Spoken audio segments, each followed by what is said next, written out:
Are you done?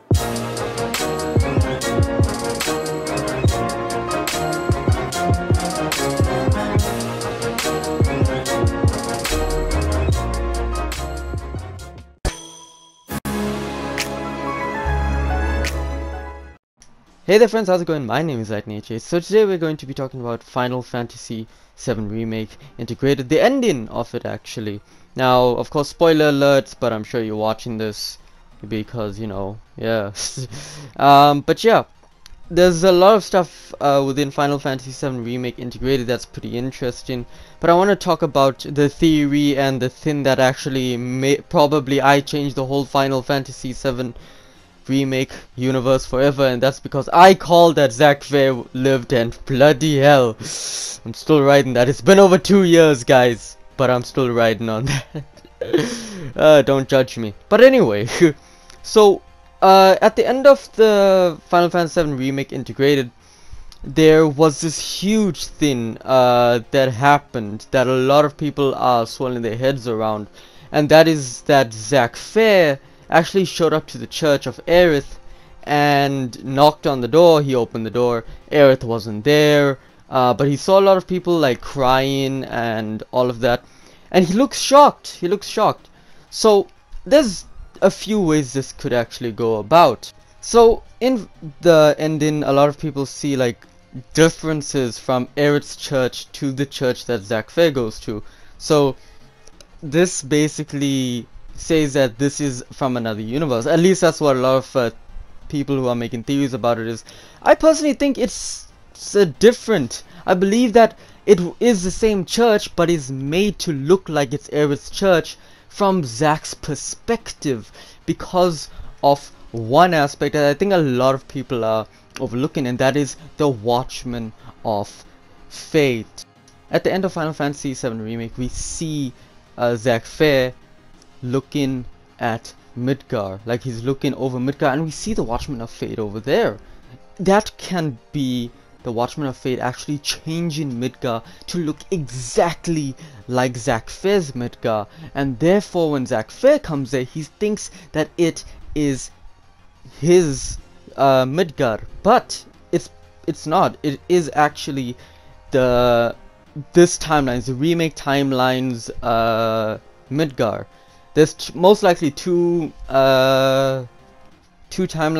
The first one being the remake timeline, and the second one being the original timeline with what happened with the Final Fantasy, the entire series. So I think they took Zack Fair out of that timeline and brought him to this timeline. So yeah, I think that's a pretty interesting thing. But what's the purpose of them bringing him to this timeline? And I think we all know what the answer is, and that is to save Aerith.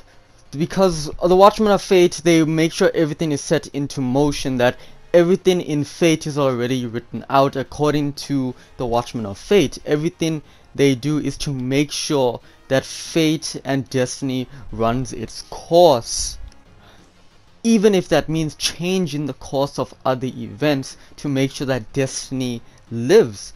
So, with that in mind, the destiny of Aerith is not to die within the remake. I think that's safe to assume, and Zack Fair will be the one to take the blow, right? But why would they make Zack Fair come to the church and not see Aerith, but he sees so many people crying and everything? Just similar to how when Cloud Strife goes back to the church in Midgar in FF7, the original, you see him go back to the church and you see people there. Within the remake, within Integrated, Zack Fair goes to the church and he sees people are crying and all of that. What if one of the people over there actually tells him that Cloud Strife, Tifa, Barrett all kidnapped Aerith? Think about that. Imagine Zack Fair gets pissed off and he starts fighting Cloud Strife. Imagine if the Dawn actually goes up to Zack Fair and tells him about Aerith, and that the Dawn uses his men to describe the girl, and he says he tried to save them, but you know, the Zack Fair will most likely not believe him, but considering the fact that he may be backed up by another group of people who may add legitimacy to this false story of Aerith being kidnapped and Zack wanting to save her, because at the end of the day, Zack Fair loves Aerith, and I think that if the Dawn or the Turks actually find out that Zack Fair is trying to look for Aerith, they might actually use him to get to Aerith and then just stab him in the back. And this could go so many ways. The Dawn, of course, can manipulate, but of course Zack Fair most likely won't buy it. But there is one person that I think he will listen to, and that is Rufus goddamn Shinra. Imagine Rufus goddamn Shinra stops the order for Zack Fair to be killed as a deal for him to find Aerith. Because Zack Fair is a strong soldier, like he's one of the strongest soldier first class initiatives within the whole program. And I think Rufus Shinra could benefit if Zack Fair was on their team. And I think that will really change course of stuff. Like, imagine Zack Fair going to Wutai, or Zack Fair freaking going to like different places looking for Aerith. And when he actually sees Aerith, a lot of things are gonna happen. He may talk about how he missed her. There could be so much of stuff, and Cloud Strife still adopting Zack Fair's memories, because remember, because Cloud still thinks he's a first class soldier, right? So he still has Zack's memory, so he will forget who Zack is, and it'll be such an emotional moment. But of course there is another aspect that brings this all to fruition, and that is the Watchman of Fate. Zack Fair and the Watchman of Fate. The Watchman of Fate is just one of the most intriguing parts of the Remake universe. The problem is, like, we don't know their powers, we don't know what they are capable of, we don't know what else they could do. They could even do brain manipulation and mind manipulation in order to make the person think how they wish they would think and set a course for them to go down. What if the Watchman of Fate actually make Zack Fair see Cloud and see him as an enemy? I think there would be an interaction with Tifa, but I think he would also not want to fight Tifa. There is a possibility that Sephiroth is somehow injected into all of this. I think he will most likely be the guy who actually pushes Zack to that edge that will make Zack Fair goes rage mode and then just start attacking and probably hurting Cloud in the process. Maybe that'll put Zack in the Cloud in the hospital, who knows? But I think that is more or less what Zack Fair is capable of. I don't really know how they would interact, but I do feel that he may get manipulated from all of these guys, from Shinra, Rufus Shinra, that he will get manipulated, most likely by Rufus and the Turks.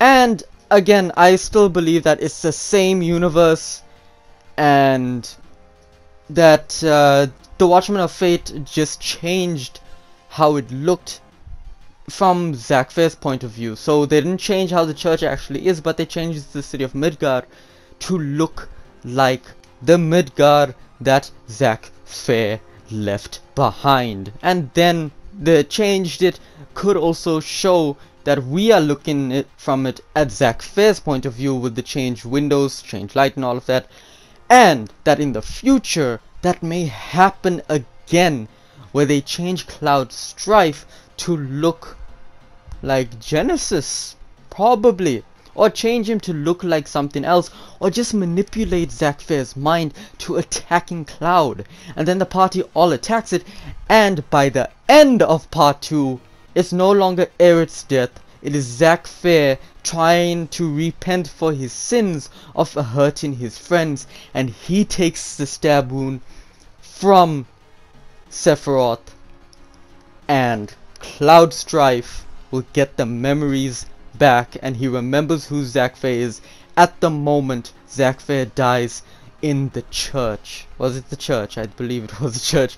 And then all Aerith can do is cry, and the last thing he says is, "I guess I'm finally a hero now, huh?"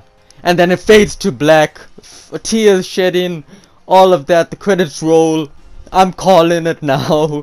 That'd be pretty cool, guys. I don't know what you guys think. Please tell me that's a cool theory. I would really like that. It's really interesting stuff. I really think that it would set in motion, like, if Zack gets manipulated. It's always that trope, isn't it? Like, good guy gets manipulated, he wants to repent for his sins, so he gives the ultimate sacrifice. I think it would work with Zack, and I think it would be very emotional. But then again, I think it would... I don't know if part 2 will end at that scene where Aerith is supposed to die.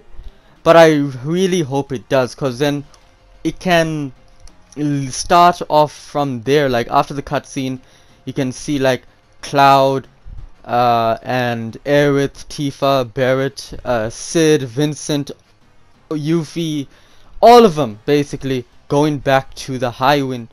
And Sephiroth tries to stop them, but the Watchmen of Fate intervene. The Watchmen of Fate are not on Sephiroth's side. They are simply neutral. They are making what is meant to be a reality. And also, I somehow really wish Genesis is somewhere in this. Maybe Genesis is somewhere with Zack Fair's timeline. Maybe he's alive this time. I mean, Zack's alive, so you never know. Anyway, guys, that is it for this video. Please leave a like. Tell me what you think of my theories. Please say it's alright. I know it's been a while since I uploaded, but yeah, I'm back.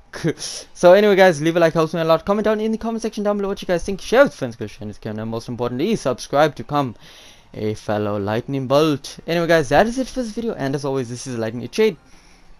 Blaze out.